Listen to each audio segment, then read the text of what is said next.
Hi guys, welcome. This is your Sameer Kohli sir with another lecture of the topic called complex number. नाम तो complex number है, but अब इस साल complex number की शादी हो गई. शादी नहीं हुई, शादी हो गई quadratic equation से. तो हम बताएंगे कि complex number और quadratic equation की शादी से किसको फायदा हुआ. लास्ट ईयर तक जब quadratic equation की बात होती थी तो कुछ इस तरीके से आता था.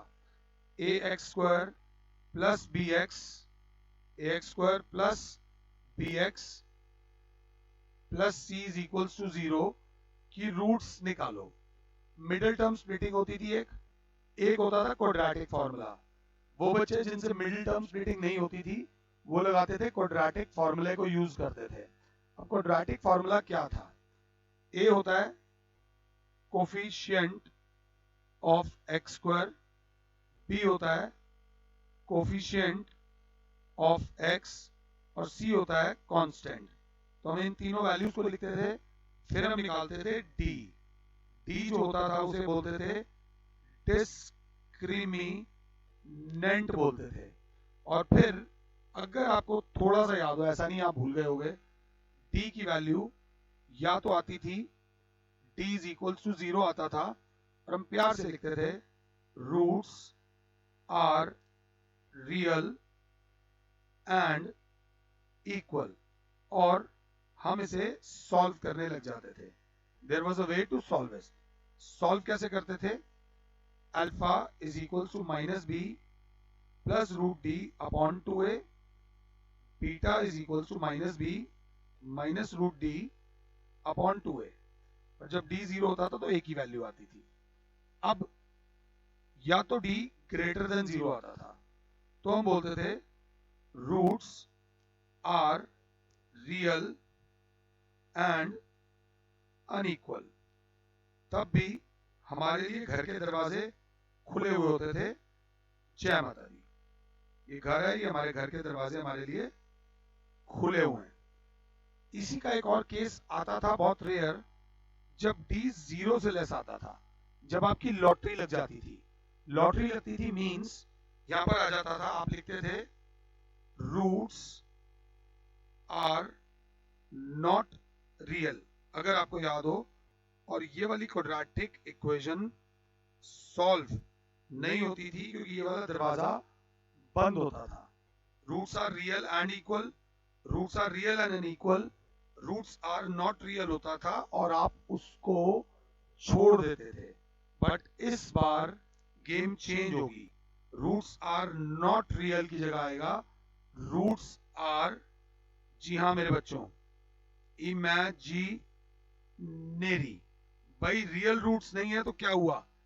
इमेजिनरी रूट्स हो जाएंगी. और वो दरवाजा जो पिछले साल तक आपके लिए बंद था वो इस साल कॉम्प्लेक्स नंबर की वजह से खुल गया. आप में से काफी लोग खुश नहीं होंगे, बट वो इक्वेशन जो लास्ट ईयर तक भी सॉल्व नहीं होती थी वो इक्वेशन इस साल सॉल्व होगी. वो इक्वेशन हम इस साल सॉल्व करेंगे with the help of complex numbers. तो ध्यान से, उन्होंने बोला solve x square plus x plus 1 is equal to 0. भूल जाओ कि किसी की मिडिल टर्म स्प्लिटिंग होगी.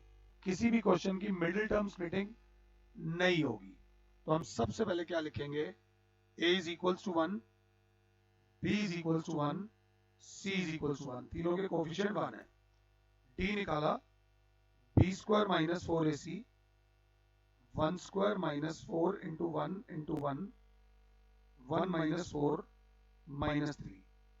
डी जो माइनस 3 आया है इसको थोड़ा सा मेकअप कराएंगे. डी को हम लिख देंगे 3 इंटू माइनस 1, डी को हम लिख देंगे 3 इंटू आई स्क्वायर, क्योंकि माइनस 1 की जगह हम एक टर्म यूज करते हैं जिसे बोलते हैं आई स्क्वायर.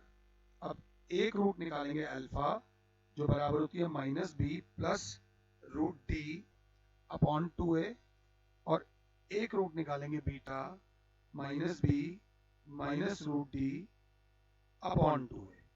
तो minus B minus 1 plus root 3i² upon 2 into 1, ये अल्फा है, beta is -1 -√3i² upon 2 into 1।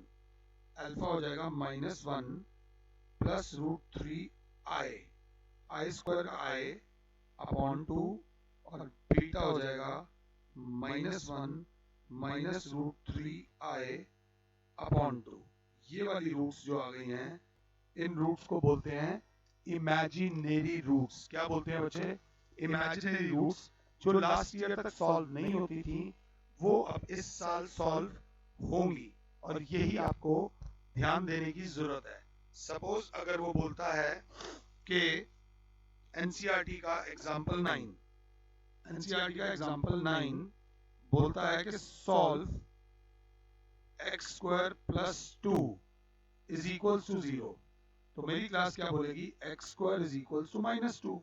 But कभी किसी का स्क्वायर माइनस में नहीं होता, रियलिटी में तो नहीं होता, तो x² को लिख दोगे 2 इंटू -1, तो x² को लिख दोगे 2 इंटू -1 की जगह लिख दोगे i², because -1 is equals to i², और i ठप्पा होता है इमेजिनरी का, तो x बराबर हो जाएगा √2 i²। देयरफॉर x की वैल्यू आ जाएगी +√2i और -√2i।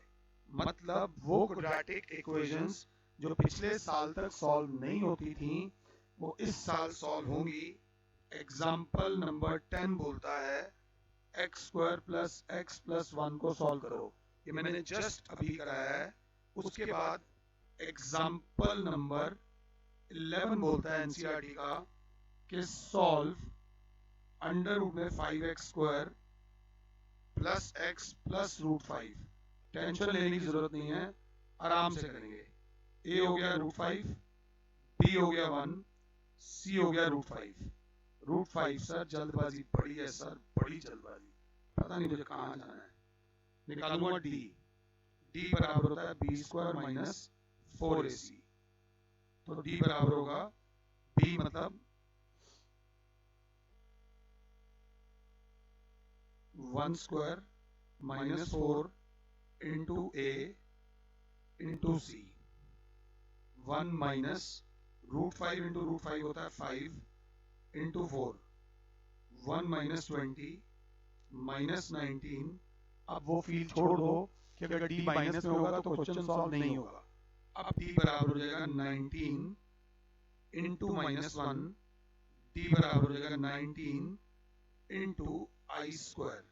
ये हमारा d आया है, तो एक रूट होती है अल्फा, एक रूट होती है beta, minus b plus √d upon 2a minus b minus √d upon 2a, -1 plus √ में 19i² अपॉन 2 इंटू √5 -1 प्लस √ में 19i अपॉन 2√5। रैशनलाइज करने की जरूरत नहीं है, एनसीईआरटी में उन्होंने i की फॉर्म में लिखा हुआ है, बीटा आप खुद निकालोगे। ये करने के बाद आप लोग एनसीईआरटी की 5.3 जो कि इजी तो है बट ध्यान से करना। एनसीईआरटी की 5.3 खुद से करके रखोगे, सेम क्वेश्चन लगेंगे। उसके बाद आ जाएगी एनसीईआरटी की मिसलेनियस, जिसमें सारा कॉम्प्लेक्स नंबर में जो जो यूज किया है वो सब लगेगा, और उस चैप्टर खत्म होने के बाद इसका आता है सप्लीमेंट्री पार्ट, जिसमें हम निकालेंगे square root of complex number. तो अभी कॉम्प्लेक्स नंबर बाकी है, कंसेप्ट वाइज कह सकता हूं खत्म हो गया है, बट स्क्वायर रूट वाला कंसेप्ट बचा है, तो अभी इस चैप्टर में जान बाकी है। आप नेक्स्ट लेक्चर से पहले 5.3 करके रखो। फिलहाल के लिए sir is saying you goodbye, God bless all, जय माता।